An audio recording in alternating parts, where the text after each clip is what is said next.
Hey guys, today is a different type of video, and what I'd like to be teaching you is basically how I write my music. Now, how do I go about writing my music?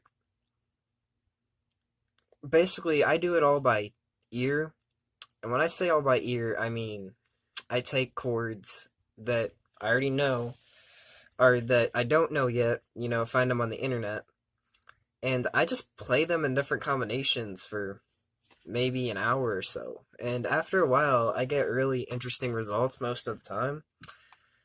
And, I figured this method would work for a lot of guitarists just like myself, because as simple as it sounds, it really does work. And I'd like to show you one of the main places I get my chords from. So this is the image that I love to use whenever I'm trying to find out like new guitar chords that I can possibly use in my music or my songs. And I'll leave a link to it in the description. So after I'm finished looking through all the guitar chords and playing them and see which ones fit with each other, the next step is usually trying to find a rhythm or strumming pattern. And 99% of the time, I go pretty simple with this.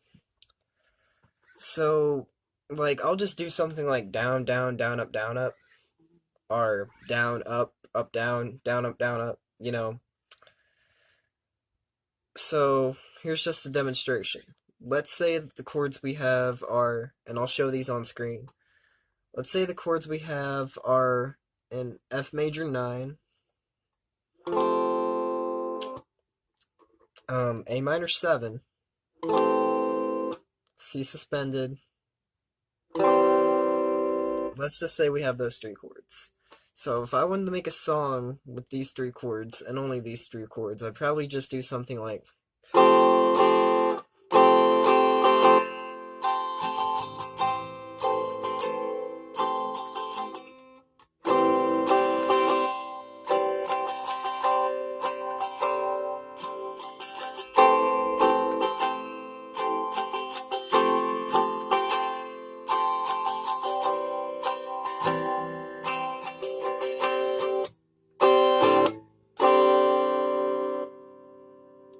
So go pretty basic with your strumming patterns. I mean, you don't have to, of course. Everybody's a different type of musician.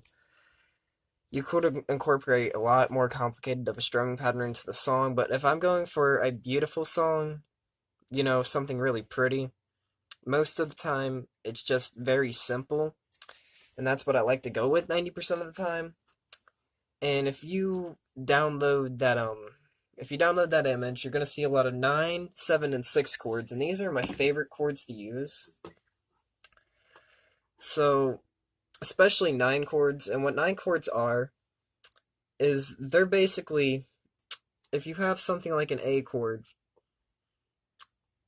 the octave of that chord, or the octave of A, which is 2 strings and 2 frets above, you're gonna want to make sure that the octave of A is one note higher than it would normally be. So here's an open A, and then here's the second fret of the G string. We have an A. But if you're playing an A9, then you're going to want to have the 4th fret of the G string, the 2nd fret of the D string, and the 2nd fret of the B string, because that makes the octave one note higher. And 9 chords sound like this, or this. I also like to use the 6 and 7 chords a lot, especially the minor 6. So I'll just play you an F minor 6 real quick to show you how it sounds. To me, that's just beautiful, and I'm not really too sure how to explain how to get a minor 6 chord, but there should be plenty of them on this sheet that is in the description. The last, but not least, is the major 7, which is usually a pretty easy chord to make. I'm not sure exactly how to explain it on a theoretical level, but it sounds about like this. are like this. So it has a very precise tone to it. And yeah, whenever I'm writing, you know, I try to find chords that work together with each other really easily. Well, not really easily, but like I try to find chords that sound good together. Usually off a sheet from the internet or just, my own playing. I try to apply a strumming pattern to them. Most of the time it's simple.